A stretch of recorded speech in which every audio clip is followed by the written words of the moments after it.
I'm gonna show you a short exercise that will allow you to find your $1 million business idea in the next 10 minutes. Now, I know that seems like a huge promise, but in the last decade, I've made a bit over $32 million in sales for my business. And most of that came towards the end of the decade. The beginning of the decade, I was broke. And when I understood this is when things all turned around and business became easy. So this is 10 years of experience talking, and you can follow along and do it for yourself at home right now. So all you have to do is take a sheet of paper and copy what I have here. Make 3 columns, one called skills, problem, and people. Now, grab a pen, and in the skills column, what you're gonna do is you're gonna start writing down all of your skills, even if they are small. So for instance, maybe you know how to edit video, right? Or maybe you know how to use QuickBooks to do bookkeeping. Or maybe you know how to use a certain software. Or maybe you know how to work out, you know how to lose weight. There could be a variety of different skills that you have. Now, each one of these skills is gonna have an associated problem that that skill solves. It's very difficult to have a skill when that skill doesn't solve a problem. And so now here in the problem column, you wanna start writing down all the potential problems that this skill could solve. And you're not gonna just have one problem per skill. You're gonna have maybe 4, 5, 6, 7, 10, 15, 20 problems that one skill could solve. So just in video editing, you could help someone grow an Instagram account. You could help edit YouTube videos. You could create commercials for local business. I mean, there are a ton of different things you can do simply with video editing. With QuickBooks, you can solve problems like, I don't know how to use QuickBooks, or I don't know how to keep a budget, or I don't know how to keep books for my business. There's, again, multiple problems that having this skill can solve. And I mean, you can literally pick any software on the planet, and knowing how to use that software will solve a myriad of problems. Now, working out. Let's say you know how to work out. You really are good at it. Maybe you're a personal trainer or you've just studied a lot. Think about this. There are a variety of problems you can solve. You can solve mobility issues. You can solve weight loss. You can solve muscle building. You can solve just so many different types of problems that a person might have. And so what you do is you start writing down all the problems, as many as humanly possible, that your skills can solve. Now the next part is you want to look at the problems and say, okay, what type of people have these problems? Again, you're gonna get an assortment of different types of people. For instance, with weight loss, it could be a new mom that just had a baby. It could be a busy professional who's always traveling, who can't seem to get his health and fitness in order because he's living hotel to hotel to hotel. For QuickBooks, it could be everything from a normal person who's just managing their finances all the way up to a local business, a bakery, a restaurant, an e-commerce store, et cetera, et cetera, et cetera. For instance, there are certain e-commerce stores that if you don't properly set up your taxes and sales tax, you can get in a lot of trouble by not charging the proper sales tax per state when you make a sale. There's all of these problems that all of these different types of people have. Now, as you write down the different types of people that have it, you're gonna notice something. In this list of people,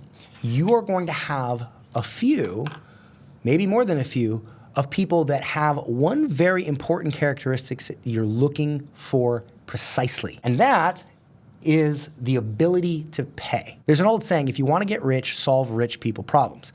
And what this means is that if you solve a problem that makes a major impact on someone's life, that solves a major pain point for them, they're gonna be willing to pay a lot of money for that. So the bigger problems you can solve, the more you can charge to solve those problems. And it doesn't always have to be money related, because it could be something as simple as weight loss for an executive. It could be something as simple as weight loss for a new mom who wants to get her pre-baby body back. And look, there are varying degrees of people who have the ability to pay. A family who has children generally has more money to spend than, say, a college kid who wants to get jacked. That's why you will find fitness programs that are generally $20, $50 that are aimed towards college kids and people who, just want to gain muscle, versus multi-$1,000 programs for mothers and women that want to lose weight, increase mobility, etc. You'll also find that there are business consultants out there that will charge tens of thousands of dollars for someone to solve a major problem in their business versus somebody who,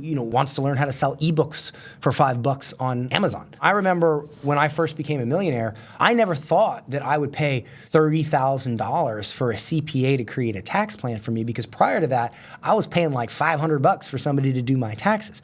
But see, that $500 solved a very small problem for me. It saved me maybe $2,000 in taxes because it was a very simple problem. I had a job and it was just normal, like TurboTax type stuff. But when I started a business and I had employees and I had all kinds of revenue coming in, well, now when I pay the CPA $30,000 and she saves me $300,000, well, now it makes a lot more sense. I would rather pay $30,000 and save $300,000 than pay $500 and save $2,000. See, and that is the thing. If you complete this chart and you start working through the columns, you will discover people that have problems that are major that you have a skill that you could use to solve. Now, if you don't have that skill, or maybe that skill isn't very honed yet, that's okay. What this will do is give you a map of what skills you need to learn in order to do it. But keep in mind, you don't have to have incredible skills to make a lot of money. I'll give you an example. Years ago, when I was in my early 20s,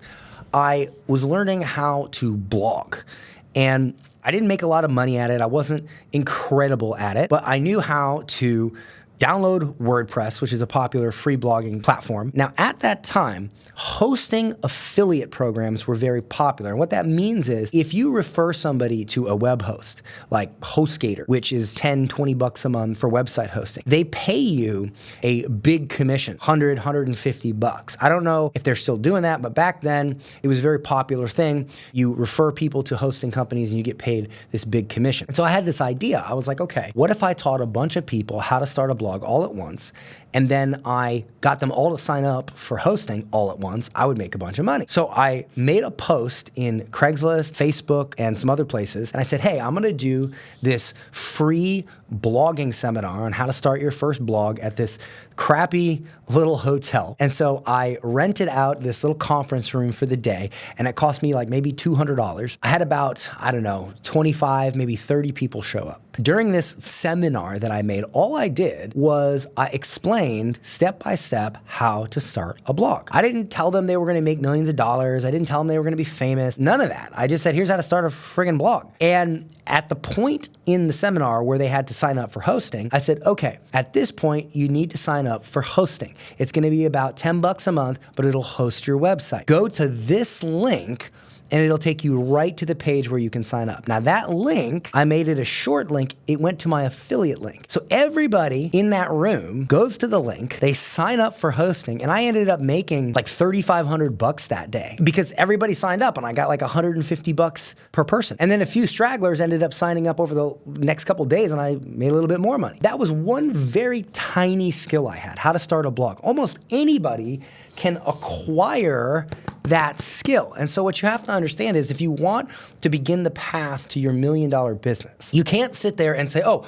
well, I don't have the skills required to solve the problems that people are willing to pay a lot of money for, therefore I can't have $1 million business. No, it means that you have to go out and acquire those skills. And that is all I did over the last decade. And see, unfortunately, over the last decade, for the majority of the time, I didn't realize this very simple concept. I didn't realize I could just say, hey, I wanna solve this problem for this person, I wanna get paid this amount of money, and therefore, in order to do that, I have to have this skill, let me go learn that skill. It's kind of like the old Steve Jobs saying, start with the end in mind, work backwards. And when I learned to work backwards, the path became clear, because the major thing that's gonna prevent you from becoming a millionaire is clarity. If you don't have a blueprint, if you don't have a roadmap, if you don't have a clear line of sight to your goal, you can't hit a target you can't see. So you're gonna be in one of three situations. You're either gonna have a skill that could demand a substantial amount of money, and then you need to focus just on that skill, just on that one, and pursue it. Or you're gonna have a skill that could make some money, but it needs to be nurtured. It needs to flourish. You need to learn more about what you do so that you can charge more, so that you can solve bigger problems. Or you're in a position where you have a clean slate. You don't really have many money-making skills, and you have to pick one that you're interested in, nurture that, and say, hey, I am gonna become a problem solver. I'm gonna pick a problem that I can solve for people that are willing to pay, and I'm gonna go down that path. Now, I'll give you one last piece of advice that I've given to a lot of people, and it has helped them remain focused and make a lot of money. And that is, don't try to mix a bunch of skills into one business. Think about it like you're making a meal. If you were gonna make a meal, you would not go into your kitchen and grab every spice, everything in your refrigerator, everything, and put it in one bowl. You wouldn't put chicken and chocolate and sauce and milk and all this in one bowl. It would taste like crap and nobody would want to eat it. You would decide first what meal you want to make, and then you would go grab the ingredients you need for that meal. You'd leave everything else in the cupboard and you would make just that meal. And one of the problems that a lot of entrepreneurs have, and this is the opposite problem from not having skills, is they have too many skills. And so they try to fit them all into one bowl and it tastes like crap. So you have to say, look, I'm gonna have the discipline to only solve this one problem for this one person, and that is the meal. And so now I'm gonna look into my cupboard, my kitchen, which is my life, my assortment of skills. I'm gonna pick the skills that I need to get the job done, and I'm gonna do it. And I'm not gonna get distracted and try to make something else. And if you can do that, you can have $1 million business. If you want more step-by-step training on how to grow a business, I'll leave a link in the description. Don't forget to subscribe, and I'll see you in the next one.